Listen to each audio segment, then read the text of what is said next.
Romanos, capítulo 2. Abra sua Bíblia em Romanos, no capítulo 2. Vamos trabalhar um pouco e entender o que o apóstolo Paulo nos disse acerca deste assunto.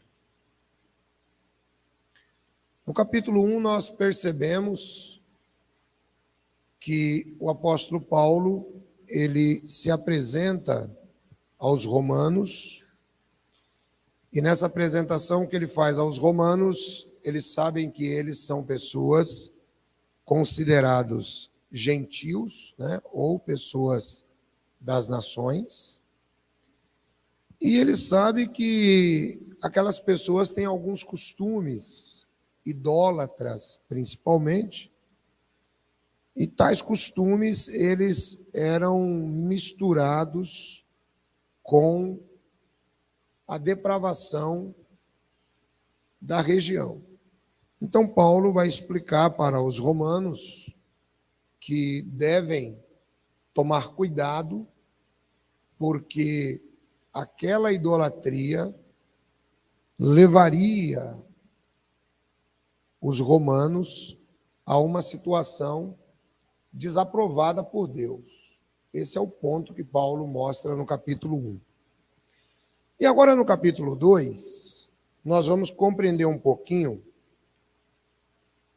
porque todo mundo se lembra que Deus tinha um acordo com a nação de Israel. Está claro isso aí para os irmãos?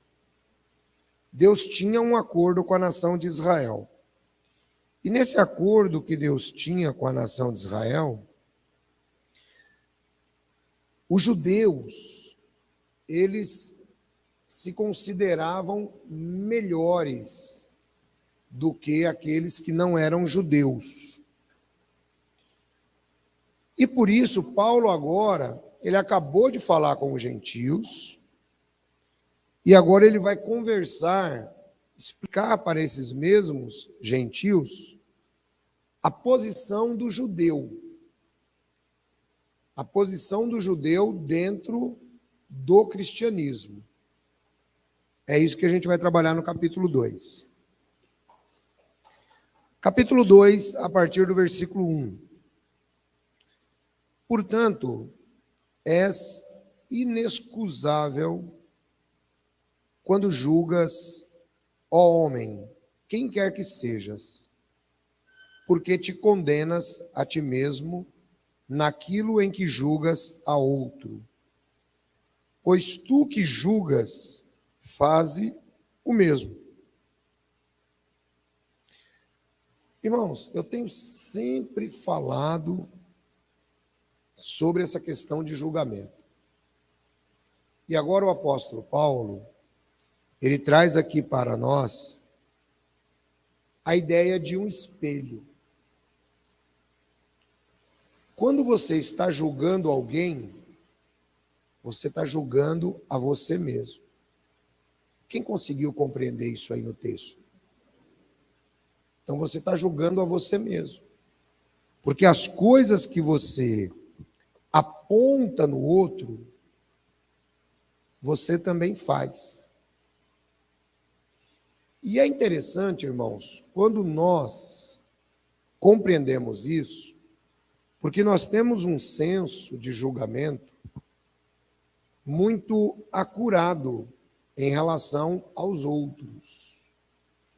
Então, o que é que acontece? Olha, eu posso apontar o dedo para o irmão, porque eu não estou fazendo o que o irmão faz. Ok? Eu posso apontar o dedo para o irmão, porque eu não faço isso. É aqui que está o erro que Paulo tenta mostrar para os romanos, né? A questão é a seguinte, irmãos. Deixa eu ver como é que eu explico isso para vocês. Na questão, quando a gente trata de pecado, nós, seres humanos, costumamos gerir o pecado dentro de uma hierarquia. É assim que nós fazemos. Só que quando Deus trata de pecado, a grande verdade é que pecado para Deus é universal. Ou seja, é como se todos os pecados fossem um. Está dando para os irmãos entenderem isso? É como se todos os pecados do homem fossem um só. De modo que você pode não ser ganancioso. Então você se acha no direito de apontar o irmão que é ganancioso. O grande problema é que quando você aponta ele como ganancioso, você está apontando para você mesmo. Mas você diz, eu não tenho esse problema, mas você é mentiroso. De modo que quando você aponta o irmão, você sempre vai estar apontando para si. Então, essa questão, essa reflexão, espelho, ela é muito interessante que você saiba. Sempre que você olhar, apontar para o seu irmão, você está se olhando no espelho. Amém? É por isso que nós precisamos tomar cuidado quando nós apontamos para os outros. Veja que Paulo diz aqui, és inexcusável quando julgas, ó homem, quem quer que seja. Então você, como ser humano, não tem direito de julgar ninguém. Ah, mas eu estou vendo que aquela moça ali é uma prostituta. Quem quer que seja. Foi claro para os irmãos? Então você não tem direito de julgar ninguém. O grande erro é que nós fazemos parte de uma sociedade humana que já tem esse costume. A sociedade humana, ela tem o costume de apontar, de julgar, de condenar. Então Deus diz que se você faz isso, você também não tem desculpa. Ou seja, aplica-se aquele velho ditado: o feitiço vira contra o feiticeiro. Então, para cada pessoa que você aponta, Deus vai cobrar isso de você. Ele diz aqui, pois tu que julgas, fazes o mesmo. O mesmo o quê? Dentro do pecado herdado de Adão, nós temos várias características, temos várias faces do pecado. Às vezes o seu é um, o do irmão é outro, mas você não tem direito de julgá-lo. E o texto prossegue. E bem sabemos que o juízo de Deus é segundo a verdade, sobre o que tais coisas fazem. Aqui Paulo está mostrando o seguinte, irmãos. Todo ser humano é alvo do juízo de Deus. Eu já expliquei isto uma vez, mas eu recapitulo. De qualquer maneira, todos nós estaremos prostrados diante da cadeira de juiz de Cristo. De acordo com o que nós compreendemos na Bíblia, ninguém vai passar incólume nessas ocasiões, que são duas. A primeira ocasião chama-se o Tribunal de Cristo, que é quando todo cristão vai prestar contas a Cristo para receber o seu galardão, ou a sua bênção, ou a sua herança no reino. Então, para quem é cristão, é muito mais tranquilo. Só que o peso de justiça é o mesmo. Não significa porque você é cristão que você está desculpado de julgar os outros. Não.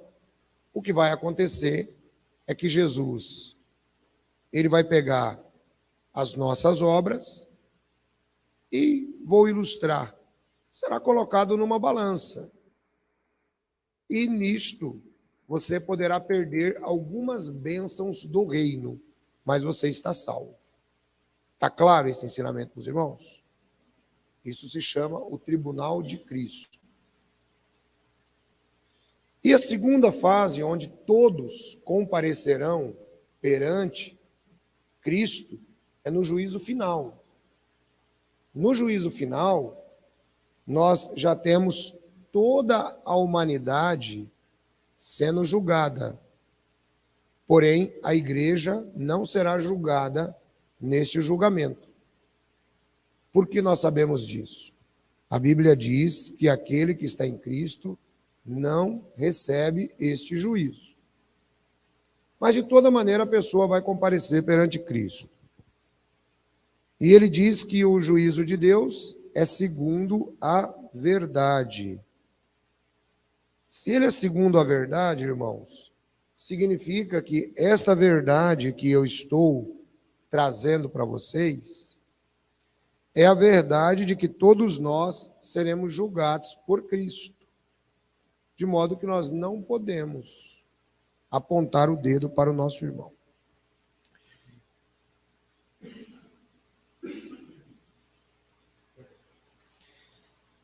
E ele prossegue no versículo 3. E tu, ó homem, que julgas os que fazem tais coisas, cuidas que fazendo-as tu, escaparás ao juízo de Deus? Ou desprezas tu as riquezas da sua benignidade e paciência e longanimidade, ignorando que a benignidade de Deus te leva ao arrependimento? Mas, segundo a tua dureza e teu coração impenitente, entesouras ira para ti no dia da ira e da manifestação do juízo de Deus, o qual recompensará a cada um segundo as suas obras, a saber, vida eterna aos que com perseverança em fazer o bem procuram glória e honra e incorrupção, mas indignação e ira aos que são contenciosos, desobedientes à verdade e obedientes à iniquidade. Tribulação e angústia sobre toda a alma do homem que faz o mal, primeiramente ao judeu e também ao grego. Glória, porém, e honra e paz a qualquer um que faz o bem, primeiramente ao judeu e também ao grego. Porque para Deus não há acepção de pessoas. Vamos parar aqui. Paulo nos dá aqui mais uma razão para nós não julgarmos a outra pessoa. Ele diz que você que julga faz as mesmas coisas como ser humano. De modo que você estará mais sujeito ao juízo de Deus, dependendo do grau de julgamento que você aplica sobre os outros. O livro de Tiago nos diz que o juízo será sem misericórdia para quem não demonstra misericórdia. Mas ele mostra também que a misericórdia triunfa sobre o juízo. É assim que a Bíblia ensina. Às vezes, quando nós ouvimos um texto como esse, nós chegamos a pensar, então toda a humanidade está perdida. Se você pensou isso, você pensou corretamente. Toda a humanidade está perdida. Porém, notem que o texto separa duas classes de pessoas aqui agora. E ele não separa essas pessoas, embora pareça isso, ele não separa em judeus e gentios. Ele separa em pessoas que praticam o bem e pessoas que praticam o mal. A Bíblia separa, inclusive, as pessoas que praticam o mal. As pessoas que têm uma índole má, que são maus mesmo, na Bíblia são chamados de ímpios ou iníquos. São pessoas que realmente têm uma vida de praticar o mal. Mas diz também das pessoas que fazem o bem. Não são aquelas pessoas boazinhas, mas é o ser humano no seu nível médio. É o ser humano mediano, aquele que não é iníquo. E a Bíblia diz que o julgamento de Deus, ele vai chegar para o judeu, se ele for iníquo, e para o grego. O grego aqui somos nós, os gentios. E que o julgamento de Deus vai chegar, e que a bênção de Deus também vai chegar. Primeiro para o gentio, para o judeu, e depois para o gentio. De modo que quando você começa a compreender essa divisão na Bíblia, você vai ver a relação que Paulo está fazendo, porque lembrem-se, no primeiro capítulo, ele tratou acerca dos gentios, e a idolatria e a depravação gentílica. Agora, no capítulo 2, ele está dizendo para o judeu o seguinte: olha, eu falei dos gentios no capítulo 1. Agora, nesse capítulo, eu vou falar que vocês não são superiores a eles. Sabe essa ideia, irmãos, que muitas vezes alguém tem, de achar que porque é crente, ele tem alguma benesse a mais do que o vizinho dele que não é crente? Sabe? Esse tipo de pensamento. Paulo está dizendo, não vai por esse caminho não, que você está completamente errado. É o que ele está falando para os judeus. Não vão por esse caminho. A cruz, ela foi um divisor de águas na história. De acordo com o livro de Colossenses e o livro de Efésios, a cruz uniu gentios e judeus. De modo que qualquer separação acabou. Ninguém é melhor do que ninguém. Você não pode julgar ninguém pela raça. Você não pode julgar ninguém pela cor. Você não pode julgar ninguém pelo sexo. Acabou. Deus não faz acepção de pessoas. Ou seja, Deus não separa, irmãos. Quando Deus olha lá de cima do céu, e às vezes eu fico me perguntando, né, eu acho interessante isso, porque para você acreditar no poder de Deus mesmo, é muito interessante você fazer algumas analogias. Dá um golinho desse café para mim aí, Varão, faz favor. É muito interessante. Acabou o café. É muito interessante, irmão, fazermos algumas analogias. Vamos fazer uma. Quando a gente anda de avião, se for à noite, é muito legal porque você só vê luzes. E as luzes formam desenhos interessantes. Do mesmo jeito que você olha para as nuvens, e as nuvens formam desenhos, a mesma coisa acontece você olhando de cima para baixo. Então, as luzes acesas, elas formam uns desenhos muito interessantes. Mas sabe uma coisa que você não vê do avião? Pessoas. Naquela altitude, você não consegue enxergar uma pessoa. E aí eu fico pensando aqui agora, considerando esses versículos com vocês, que o poder de Deus é tão ilimitado, ele está fora da criação, ele está fora do espaço, Deus é transcendente, mas Deus enxerga toda a humanidade. Deus está com todos nós.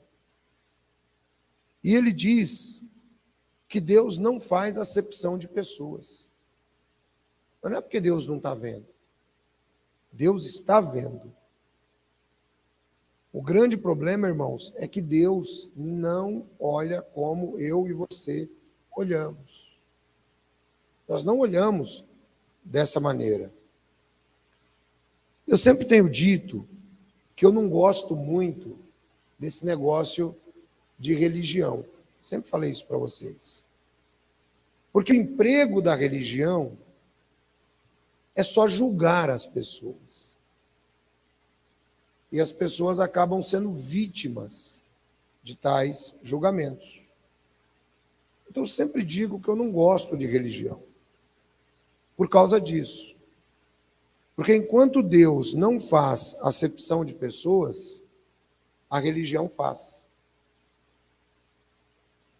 Nós temos uma grande dificuldade, irmãos, por conta de estereótipos que foram colocados ou que nós acabamos aprendendo na nossa vivência, que acabam criando certas barreiras para que as pessoas conheçam a Cristo. Acaba criando barreira. Os irmãos já perceberam isso? Porque se você parar para pensar, nada pode, não é? Dependendo da igreja que você vai, nada pode.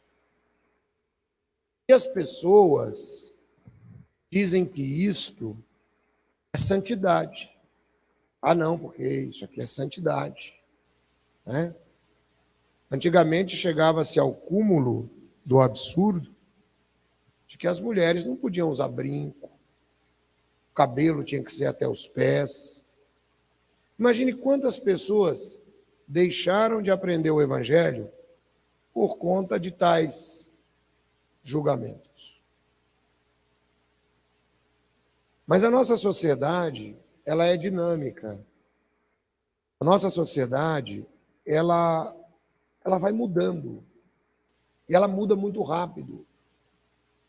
E é por isso que nós precisamos estar preparados e com cuidado. Nós não abrimos mão dos princípios cristãos que nós temos. Amém? Mas eu vou dar um exemplo para os irmãos de uma dificuldade hoje que eu vejo que é muito grande. Né? Olha só. Algum tempo atrás, o Supremo Tribunal Federal, ele criou vamos dizer que praticamente foi uma lei ali que acabou gerando uma jurisprudência no país inteiro, onde a união civil entre pessoas do mesmo sexo, ela é possível, e o cartório, inclusive, deve fazê-la. Quantos irmãos sabem disso? Levanta a mão. Poucos irmãos, né? Pois é. Então, hoje já existe essa possibilidade, ok? Nós não estamos entrando no mérito do que é certo ou do que deixa de ser certo. Os irmãos estão compreendendo? Não estou entrando no mérito. Mas, irmãos, parem e pensem comigo. Se um casal nesse perfil chega na igreja, pelo menos aqui, eu tenho certeza, que o nosso tratamento seria o mesmo tratamento para qualquer pessoa. Posso ouvir um amém? Porque nós não somos homofóbicos. Nós não somos homofóbicos. O grande problema que nós estamos enfrentando hoje já não é mais o perfil da pessoa, já não é isso mais, mas é como essa pessoa é tratada na sociedade. Está dando para os irmãos compreenderem? Obrigado, querida. É como essa pessoa é tratada na sociedade.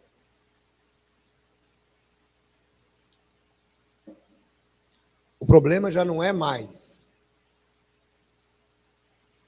olhar para a pessoa, né, como homossexual ou não.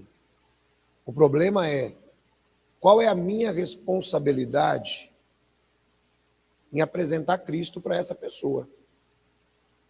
Os irmãos estão compreendendo? Isso é que a igreja precisa começar a compreender, que não compreendeu ainda. E nós precisamos, irmãos, lembrar disso. Como é que Deus olha para essas pessoas? É do mesmo jeito que eu e você olhamos? Será que é do mesmo jeito? Então a gente precisa começar a ter um ponto de vista um pouco mais equilibrado, um pouco mais razoável, e parar com o julgamento. Parar com o julgamento. A partir do momento que nós fazemos isso, nós deixamos de imitar a Cristo e passamos a ser juízes dessas pessoas. Então Paulo diz, Deus não faz acepção de pessoas.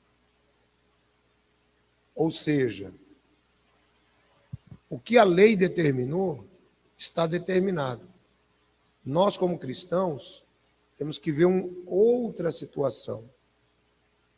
Nós não vamos fazer passeata, nós não vamos fazer abaixo-assinado, nada disso. O que nós temos que fazer é nos preparar sempre para apresentar Cristo para essa pessoa. O que foi que Jesus Cristo fez, irmãos, quando aquela mulher com fluxo de sangue tocou na orla dele? Aquilo ali foi pecado, sabia? Aquilo ali foi pecado. Ela não podia encostar em Jesus. Por vários motivos judaicos. Mas como é que Jesus tratou aquela mulher quando ele disse assim, saiu de mim poder? E Pedro diz assim, Senhor, um monte de gente te empurrando, você diz que alguém tocou em você? Eu sei que isso tocou. E aí ele olha para a mulher e fala assim, ó, tua fé te salvou. Jesus não parou para dar um sermão mosaico na mulher.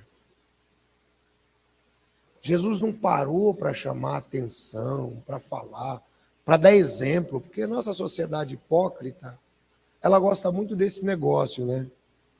Que a gente tem que fazer para dar exemplo, não é? Não, Jesus não fez nada disso. Ele simplesmente falou para a mulher, olha, tua fé te salvou. Está curada. Pronto. Isto é um olhar de Deus para a pessoa. Não importa quais sejam os erros da pessoa. Não importa qual seja a opção sexual da pessoa. Isto é um problema dela. Isso é um problema pessoal dela. E nós temos que compreender, irmãos, que conforme a mutação na sociedade, o nível de julgamento vai aumentando. Mas não cabe a nós participarmos nisso. Está dando para os irmãos compreenderem? Amém?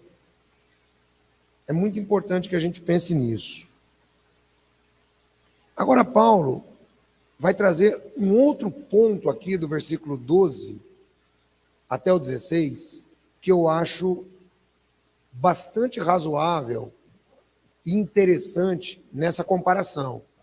Lembre-se bem, ele está tratando de gentios e está tratando de judeus.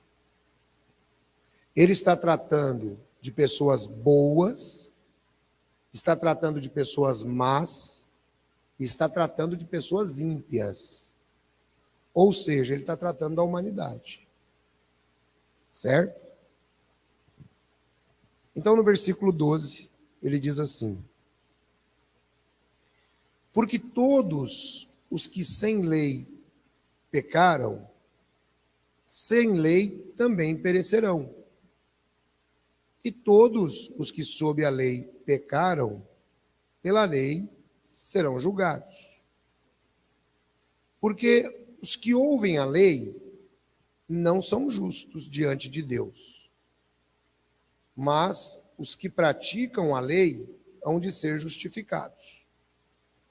Porque quando gentios que não têm lei fazem naturalmente as coisas que são da lei, os quais mostram a obra da lei escrita no seu coração, testificando juntamente a sua consciência e os seus pensamentos, quer acusando-os, quer defendendo-os, no dia em que Deus há de julgar os segredos do homem, por Jesus Cristo, segundo o meu evangelho. Notem agora que Paulo coloca aqui uma base de julgamento, e alguns dizem que isso não se aplica ao juízo final, mas eu digo que se aplica sim, e vou explicar por quê. Nós criamos alguns pensamentos ocidentais aqui no hemisfério sul.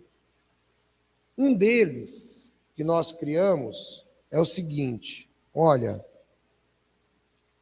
se a pessoa não aceitar Jesus, ele não será salvo. Não foi isso que a gente criou? Isso é uma verdade ou é uma mentira? É uma verdade. Se a pessoa não aceitar Jesus, ela não será salva. Mas aí agora você pergunta para mim assim: tá bom, ela não aceitou Jesus, ela não vai ser salva. Mas espera aí, quais são as condições que Jesus deu para que as pessoas durante toda a história o aceitassem? Quem está entendendo para onde eu estou caminhando? Quais são as condições que Jesus deu? Porque você há de convir comigo que para que eu aceite Cristo, eu preciso aprender de Jesus. Se eu não tive condições de aprender, como é que eu posso simplesmente ser condenado se eu não aprendi? Quem está entendendo o que eu estou falando? Então isso não existe, pessoal. Vamos imaginar, por exemplo, irmãos,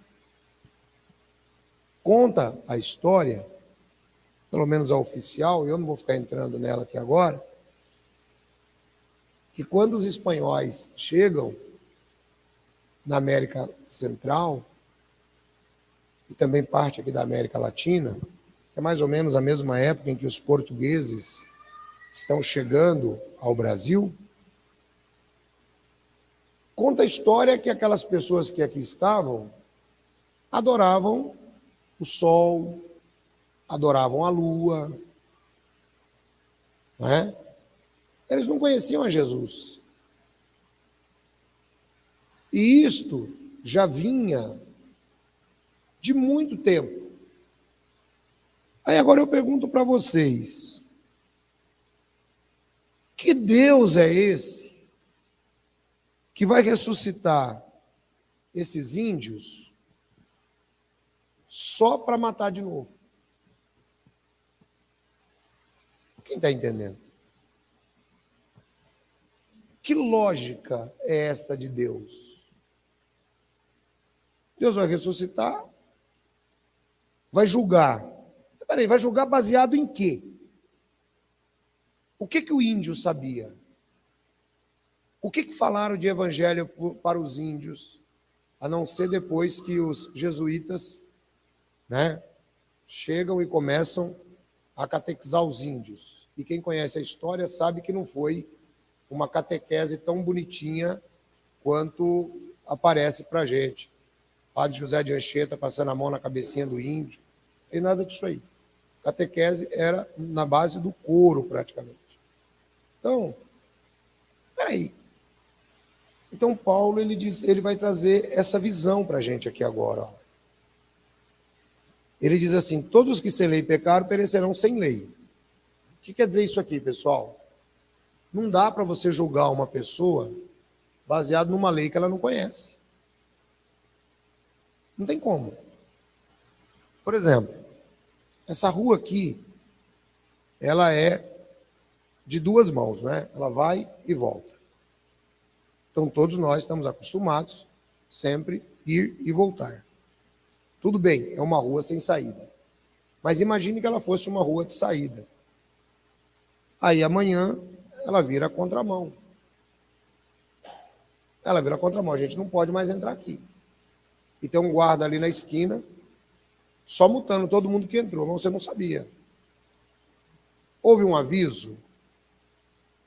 Houve um aviso de que agora era contramão? Houve uma orientação? Não. Então, como é que você pode receber uma multa em cima daquilo que você não conhecia?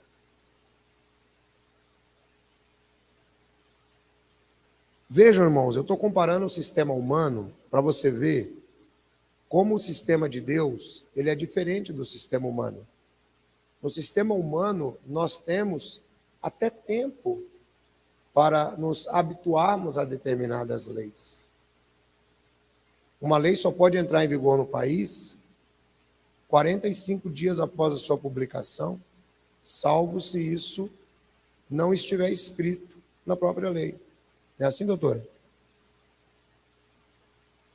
Então, o ser humano, ele faz isso. E Deus? Como é que Deus faz? Ah, não, vou matar esses índios tudinho aí. Vou ressuscitar todos eles e vou matar. Por quê? Ah, porque eles não conheceram Jesus. Mas qual foi a ferramenta que eles tiveram para conhecer Jesus? Não tiveram. O que eles tinham? Eles tinham a natureza. E aqui, irmãos, tem um ponto muito legal, olha só. Também perecerão a todos os que sob a lei pecaram e pela lei serão julgados. O pessoal que conheceu a lei, quem é que conheceu a lei? Foram os judeus. Ele está tratando de gentios e judeus. Ele está falando, ó, os gentios, eles vão ser julgados também. Só que eu não posso julgar eles baseado na lei de Moisés. Porque eles não leram, eles não conhecem a lei de Moisés. Então, como que vai se dar esse julgamento? Olha só que interessante. Versículo 14. Porque quando os gentios que não têm lei fazem naturalmente as coisas que são da lei, tendo eles lei, para si mesmos são lei. Paulo está nos mostrando aqui o seguinte: não dá para julgar o gentio baseado na lei que ele não leu, que ele não viu, que ele não viveu. O que ocorre é que o ser humano, quando foi criado, ele foi criado segundo a imagem de Deus. E nesse ser criado segundo a imagem de Deus, Deus ele plantou no nosso DNA um senso do que é certo e do que é errado. Vocês querem ver uma coisa? Precisa lei para dizer que não pode matar? Não precisa, todo ser humano sabe. Criança já nasce sabendo isso, irmão. Então é o que Paulo está dizendo aqui. Que toda pessoa que é gentil, que não fazia parte do judaísmo, ele não tendo lei,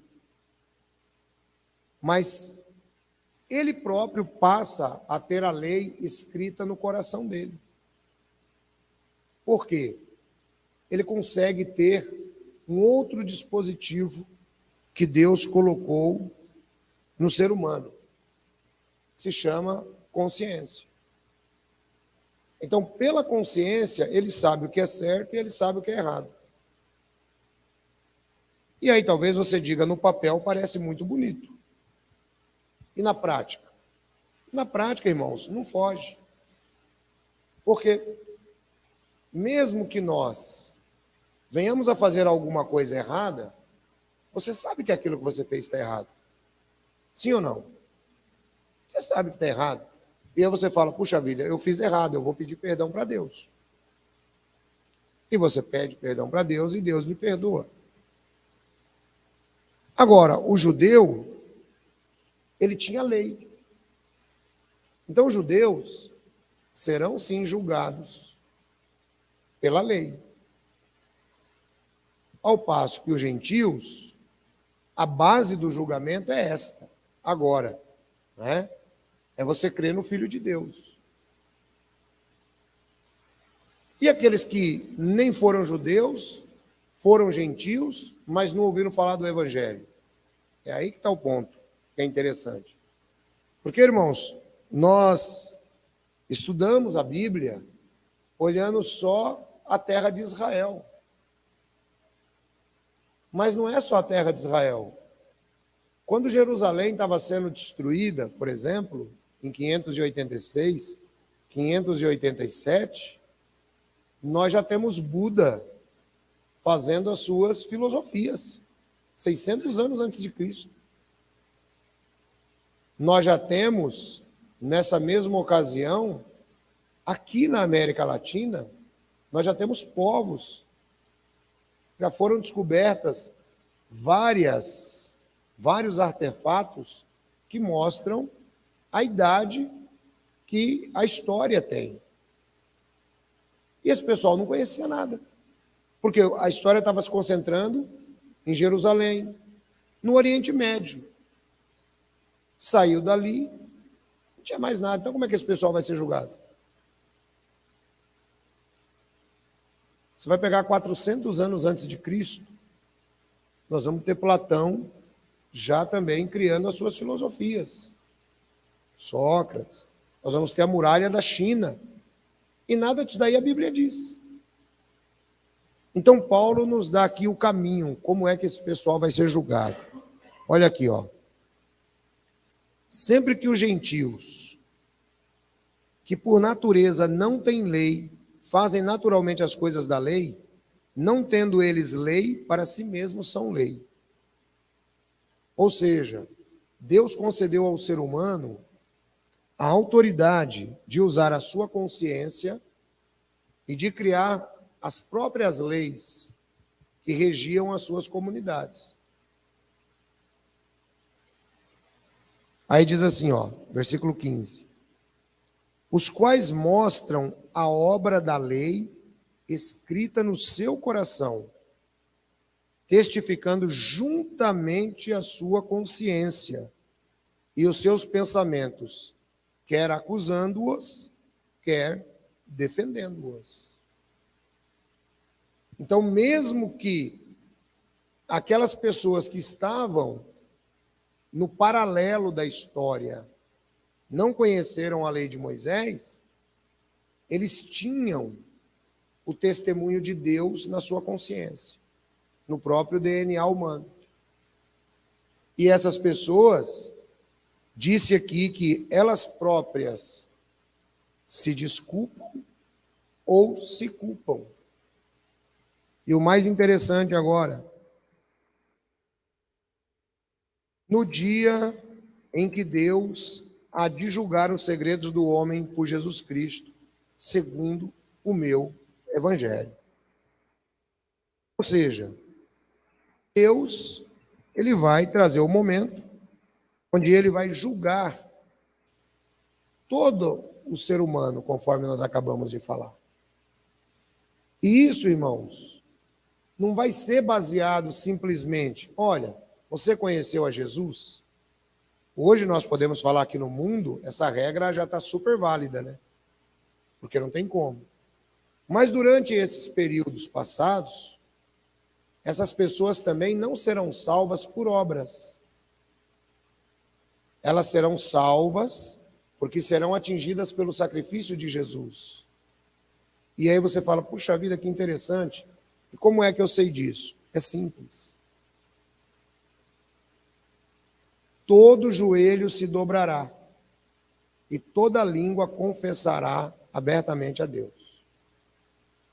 Então, naquele dia do juízo final, essas pessoas que fizeram boas obras e que foram levantadas, a língua de Deus para eles agora vai ser aceitar Jesus Cristo como Senhor e Salvador. Será que vai ter gente que não vai aceitar? Sim, haverá. Será que vai ter gente que vai aceitar? Sim, haverá. Então, queridos irmãos, notem que a palavra de Deus, ela é muito clara em mostrar que Deus não está nem um pouco interessado em destruir o homem. Deus está interessado em salvar o homem. Esse é o interesse de Deus. Sempre foi.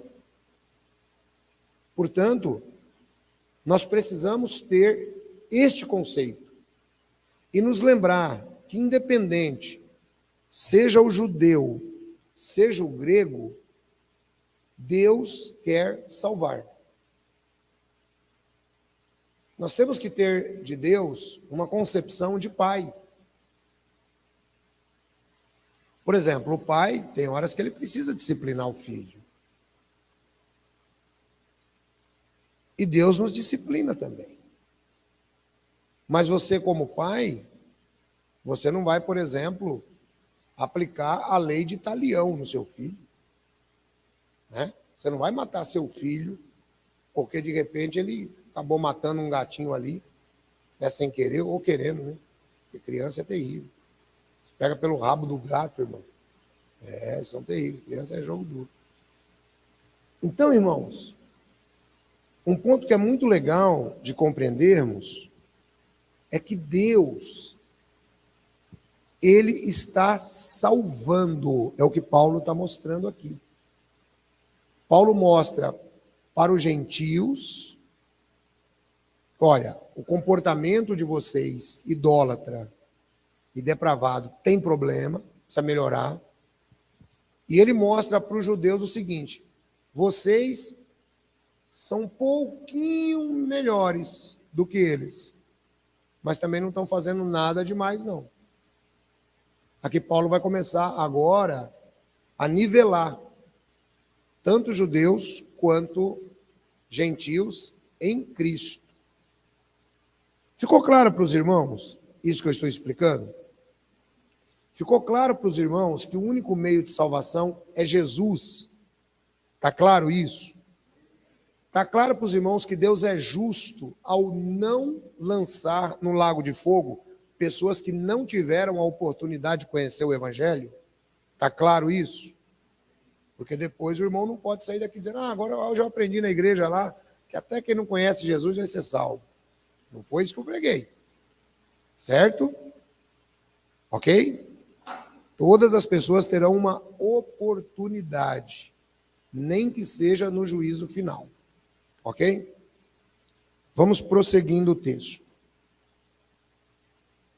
Eis que tu, que vens por sobrenome judeu, e repousas na lei, e te glorias em Deus, e sabes a sua vontade, e aprovas coisas excelentes, sendo instruído por lei, e confias que és guias dos cegos e luz dos que estão em trevas, instruidor dos nécios, mestre de crianças, que tem forma da ciência e da verdade da lei.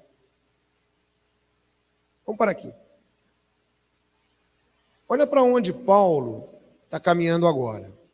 Lembrem-se, aos olhos do judeu, o gentio não prestava.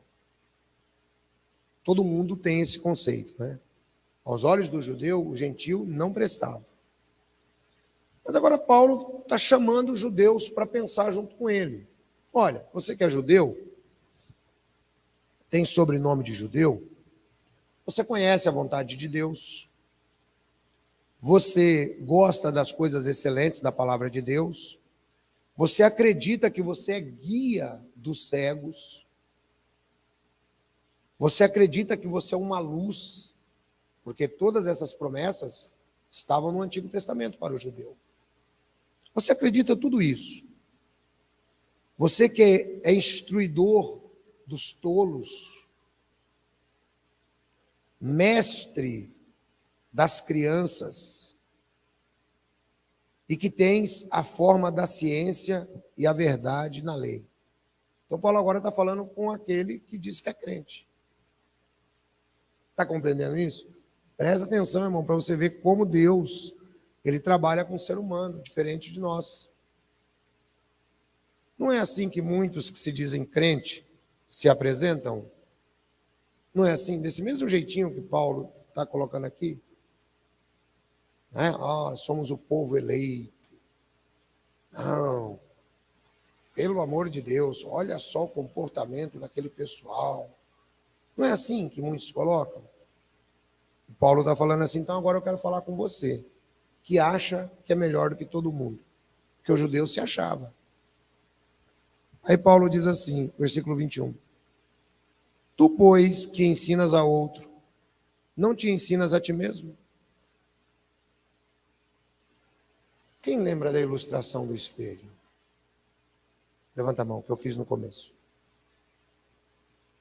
Quando você está julgando o outro, você está se olhando no espelho. Quando você está falando do outro, você está se olhando no espelho. Porque você está fazendo a mesma coisa. Então, Paulo está falando aqui para os judeus, olha, o que eu estou falando sobre os gentios é no intuito de que eles melhorem. Eles precisam compreender que o caminho deles estava completamente fora, dentro da idolatria, da depravação, né, dos ídolos, que nada eram. Mas vocês, que se dizem servos de Deus, vocês precisam entender uma coisa. Você que ensina aos outros, por que você não ensina a você mesmo? Vocês já viram, irmãos, que tem gente que tem mania, gosta de dar sermão nos outros? Já perceberam isso? Isso é um costume, até desse pessoal que é crente mesmo. Já houve um tempo na minha vida que eu também já fui assim. Talvez você também foi, ou talvez ainda seja. Irmão, mas eu cheguei em algumas conclusões. Eu acho que se você chegar também, vai te ajudar. A primeira, irmão, conclusão que eu cheguei, baseado nesse texto aqui, é que você pode estar certo como for. Aquele sermão naquela pessoa não vai adiantar de nada. Não vai adiantar de nada. Sabe por que não adianta? Quem está tomando o sermão sabe que está errado? Sim ou não? Sabe. Então para que você vai dar um sermão nele? Só para fazer a dor do cara doer 2 vezes? O cara já sabe que está errado. É igual quando éramos criança. Lá em casa, a surra doía 2 vezes, Orão. Doía 2 vezes em casa a surra. A primeira já doía porque minha mãe falava assim, quando seu pai chegar, você vai apanhar. E lá, Varão, promessa era dívida, apanhava mesmo. Não tinha esse negócio de, ai mãe, não conta para o pai não vai contar. Então, já começava a doer dali. Quando meu pai chegava, que minha mãe contava, aí oficializava a dor, se apanhava e doía mais ainda. Então, o que Paulo está dizendo é o seguinte, ao invés de você ficar dando sermão nos outros, ensina você mesmo. Ensina você mesmo.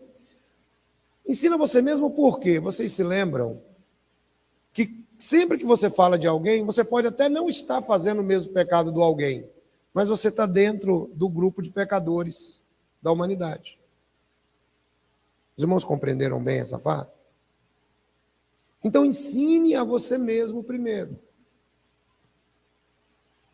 E aí ele diz assim: tu que ensinas a outro, não te ensinas a ti mesmo? Tu que pregas que não deves furtar, furtas. Tu que dizes que não deves adulterar, adulteras. Tu que abominas os ídolos, cometes sacrilégio.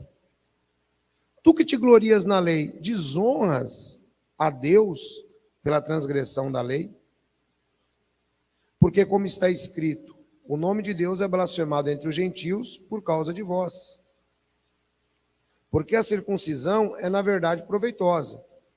E tu, se tu guardares a lei. Mas, se tu és transgressor da lei, a tua circuncisão se torna em incircuncisão. Aqui é um outro assunto que a gente vai tratar já. Olha para onde Paulo trouxe o judeu, de novo. Você está compreendendo porque que é interessante, irmão, você ler a Bíblia dentro de uma visão histórica, dentro de uma visão teológica, para você poder compreender. Não é pegar a Bíblia e sair lendo que nem louco. É você entender a história. Vejam a relação que ele faz de novo para o judeu. Então ele chama o judeu, porque ele sabe que o judeu fazia tudo que os gentios faziam. Não tinha ninguém melhor. Não tinha ninguém melhor. Todos faziam as mesmas coisas. Mas o judeu se sentia melhor. Por que ele se sentia melhor? Ele se sentia melhor porque ele tinha o símbolo da circuncisão. Ele dizia que ele era filho de Abraão. Então ele se sentia em uma posição melhor. Então Paulo fala assim, ó, você prega que o gentio furta, mas você furta também. Você prega que o gentio adultera, mas você adultera também. Você prega que o gentio, ele adora ídolo, mas você rouba templo. Então, quer dizer, de toda maneira, vocês estão inclusos dentro dos mesmos pecados de toda a humanidade. E onde vocês se baseiam? Vocês se baseiam na ideia de que vocês foram circuncidados, que vocês são filhos de Abraão. Então, vocês se baseiam nisso. Paulo fala, não. Se você diz que é circuncidado, mas você não segue a lei, não adiantou nada a sua circuncisão. E para piorar, o único judeu que seguiu a lei foi Jesus. O único. Os outros todos, nenhum seguiu. E aí ele diz assim, se, pois, a circuncisão guardar os preceitos da lei, porventura a incircuncisão não será reputada como circuncisão? E a incircuncisão, que por natureza o é, se cumpre a lei, não te julgará porventura a ti pela letra e circuncisão transgressor da lei? O que Paulo está mostrando aqui, irmãos? Paulo está mostrando o seguinte, não adianta você ter um símbolo externo. Não adianta você colocar a Bíblia debaixo do braço e dizer que você é crente. Tem uma música muito antiga e ela dizia o seguinte em uma das estrofes dela: não adianta ir à igreja rezar e fazer tudo errado. E é o que Paulo está dizendo para eles aqui. Olha, vocês acham que pelo fato de vocês serem circuncidados, está tudo certo. Mas peraí, tem gente que não foi circuncidado que anda mais certo que você.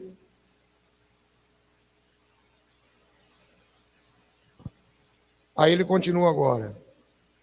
Agora ele vai trazer para o mesmo nível. Presta atenção. No versículo 28.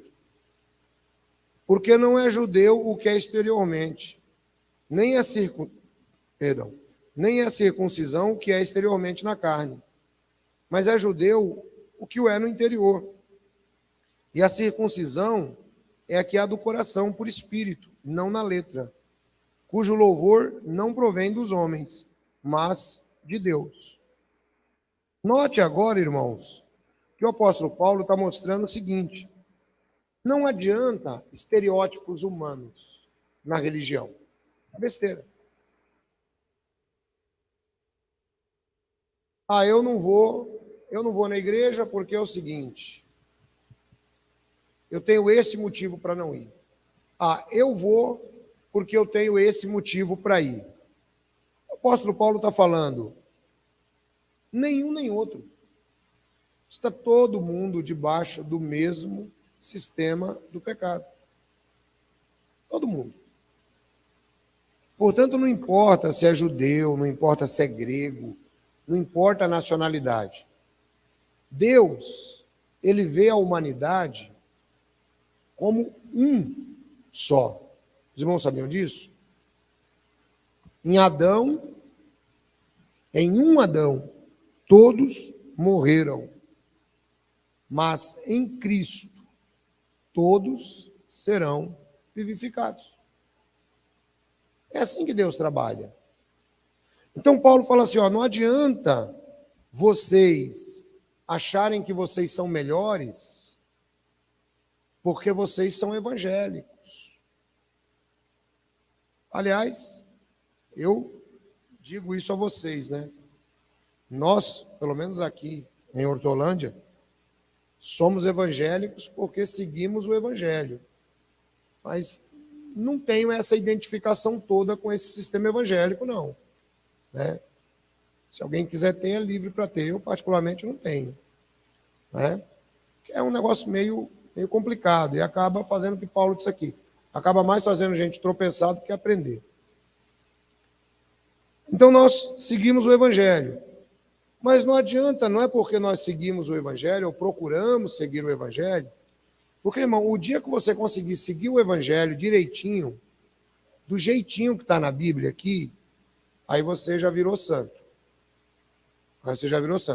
É por isso que a Igreja Católica só canoniza o cara depois de morto. Né? Não tem como o camarada ser canonizado em vida. Porque todo mundo peca e vai continuar pecando a vida inteira, até morrer. Então só dá para canonizar, o cara só pode virar santo depois que morre. Aí tudo bem. Aí não tem problema nenhum o camarada virar santo. Oi? Aí já não peca mais, porque só não peca quem morreu. Né? Só não peca quem já morreu. Quem não morreu ainda vai continuar pecando. Então Paulo, irmão, ele não está tratando aqui simplesmente de uma questão de pecados da humanidade. Porque Deus, ele sabe muito bem da nossa condição humana, ele sabe que todo mundo peca, ele sabe que todo mundo erra. Paulo está tratando aqui das pessoas que são ímpias. Existe uma diferença entre o ímpio e o pecador. Uma diferença significativa. O pecador é aquele que reconhece que peca e que Jesus é o caminho para o perdão dos pecados dele. O ímpio é aquele que vive igual um animal. Ele não está nem aí. Você acha que o animal tem remorso de morder você? Você passa lá, o cachorro te morde. Você acha que ele vai lá para a casa dele? Puxa, não devia ter mordido lá o irmão, né? Não. Para ele, irmão. Acabou, ele age por instinto. Esse é o ímpio. Entendeu? Então nós temos que ter essa visão, que é a visão que Paulo está mostrando aqui para a gente. E outro ponto que eu classifico muito interessante nesse capítulo 1 e 2, que é a introdução aos Romanos, que Paulo ele faz essa comparação, primeiro, capítulo 1, gentios, completamente errados. Capítulo 2, judeus, não fazem exatamente iguais aos gentios, mas também estão completamente errados. De modo que está todo mundo debaixo do mesmo teto perante Deus. Deu para os irmãos compreenderem isso? E isso, irmãos, é legal de você compreender, porque isso te dá equilíbrio como cristão. Isso te dá equilíbrio, isso ajuda você a ser um cristão mais equilibrado. Ajuda você a olhar para você com um pouco mais do olhar de Deus. Você já viu que tem gente que às vezes comete um erro e a pessoa se culpa a vida inteira? Já perceberam isso? É porque falta uma mensagem como essa para a pessoa. A pessoa precisa compreender que em Cristo Jesus nós temos os nossos pecados perdoados. A pessoa precisa compreender que ele não é um ímpio. A Bíblia diz, irmãos, lá no livro de Lamentações, que se não fosse pela misericórdia de Deus, que se renova a cada manhã, nós já teríamos sido todos consumidos.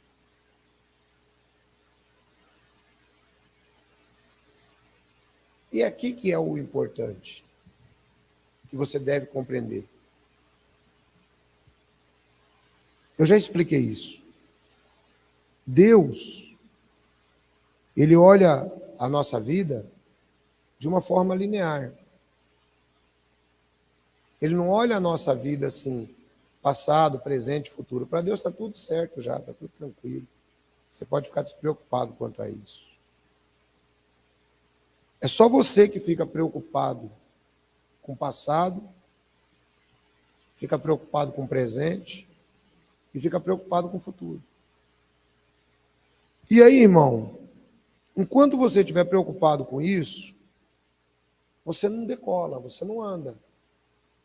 Você fica um crente que vai sendo atrapalhado na vida. Nessa nossa batalha cristã, nós precisamos olhar para frente. Quem está entendendo o que eu estou falando? Olhar para frente. Foi o que Paulo disse. Esqueço-me das coisas atrás e olho para frente, para tentar alcançar o alvo. Sabe por quê, irmão? Imagine, você tem um alvo para alcançar. Nosso alvo é Cristo. Concorda? O que a gente quer com Cristo? Nós queremos nos parecer mais com Jesus. É isso. Esse deve ser o objetivo do cristão. Se parecer mais com Jesus. Então, nessa caminhada, se você, por exemplo, tem um arco e flecha, e tem um alvo aqui, ó. Tem um alvo aqui. E aí você atira, puxa a flecha e vira. O que vai acontecer? Você vai errar. Entendeu? Toda vez que você começa, irmão, a olhar para trás, você deixa de olhar para Cristo. Você peca. Entendeu isso? Toda vez que você para, oh, mas caramba, eu pisei na bola. Tá bom, irmão, você pisou na bola, olha para frente agora e tenta acertar Cristo. É assim que funciona o cristão. Porque senão fica difícil. Você vai carregar os fardos de ontem, você vai tentar segurar eles hoje na sua vida. Mas você também está preocupado com os resultados desses fardos de ontem, mais os de hoje, e você está preocupado em carregar eles amanhã. Você acha que você vai conseguir olhar para Cristo? Você não vai conseguir olhar para Cristo. Não tem que esquecer, irmão. Como diz a velha música, levanta, sacode a poeira e dá a volta por cima. É assim que funciona. Porque se não for assim, irmão, você vai se desviar do Evangelho, você vai começar a entrar para aquela situação onde você começa a pensar como alguns crentes pensam às vezes. Ah, mas isso aqui não adianta. Mas isso aqui não adianta eu fazer. Não adianta eu fazer porque teve essa situação. Não, irmão. Ao contrário. Olha para Cristo. Olha para o alvo. Quando a situação estiver difícil, que Satanás começar a incomodar você, sabe o que você faz? Você olha para Cristo. Aí você vai ver que você vai ficar, opa, se é Satanás querendo me atrapalhar no meu caminho, eu vou olhar para Jesus. Quem entendeu o que eu estou falando? Amém? Olha para Jesus, irmãos. O livro de Romanos, ele vai nos ajudar a compreender exatamente isso. Ele vai nos ajudar a entender isso, que todo ser humano é igual. Tem uma irmã aqui no chat, ela está dizendo assim, ó. Na realidade, tudo que eu queria era nascer de novo e arrancar esse passado triste do meu coração. Vocês acham que isso é possível? É possível. Jesus falou para Nicodemos. Nicodemos, te é necessário nascer de novo. Então, a irmã que está me assistindo, primeiro ponto, irmã, entra no seu quarto, aceita Jesus Cristo como Senhor e Salvador. E arrancar o passado do seu coração, você não vai arrancar com a mão. Você tem que começar a colocar coisas produtivas na sua vida. Ressignificar a vida. É isso que precisa ser feito. Ressignificar. Tem pessoas que não conseguem andar, talvez não seja o caso da irmã aqui, mas tem pessoas que não conseguem andar, irmãos, na fé, exatamente por causa disso. Porque ele não ressignifica a vida. Ressignificar quer dizer, dar um novo significado. Irmãos, olha, o nosso grande problema, sabe qual que é o nosso grande problema como brasileiros? Como brasileiros, nós temos um problema, e eu não estou dizendo aqui que é o caso da irmã. Nosso grande problema é a síndrome do vira-lata. A síndrome do vira-lata, irmão, é assim, ó. Já viu o cachorro vira-lata? O cachorro vira-lata, ele encosta perto de você, ele já dá um olhar para você assim, ó. Quero comida. Pode olhar para você ver. Ele já encosta assim para você, ó. E o pior é que todos eles têm o mesmo olhar, de quero comida. E às vezes a gente acaba criando isso. Nós não podemos deixar que o nosso passado ele determine o nosso futuro. Que é o que Paulo está mostrando aqui para judeus e gentios. Nós não podemos deixar que isso aconteça. Irmãos, olha só, existem pessoas, isso vale para os irmãos aqui na igreja e vale para os irmãos que estão me acompanhando pela internet. A irmã diz, eu faria tudo diferente. Irmãos, essa aqui é a resposta de $1 milhão. Porque se você perguntar para qualquer pessoa na vida, se você faria tudo igualzinho de novo que você já fez na vida aqui, levanta a mão para mim quem fala assim, eu faria. Tudo igualzinho. Desde que você se conhece por gente, ó, tudo que eu fiz eu faria tudo de novo. Quem faria? Tudinho igual. Ninguém. Porque todo mundo atravessou problemas, todo mundo tomou decisões erradas, todo mundo passou por dificuldades. Agora nós temos que pegar, por exemplo, pessoas, nos espelhar em pessoas que passaram por dificuldades, mas venceram. Venceram. Irmãos, olha só, vou dar um exemplo. Imagina um cidadão com 4ª série do ano primário, metalúrgico, perdeu o dedo, virou presidente da República. Você quer um exemplo maior do que esse aí? Tudo bem, que talvez a falta de instrução fez ele roubar até onde deu.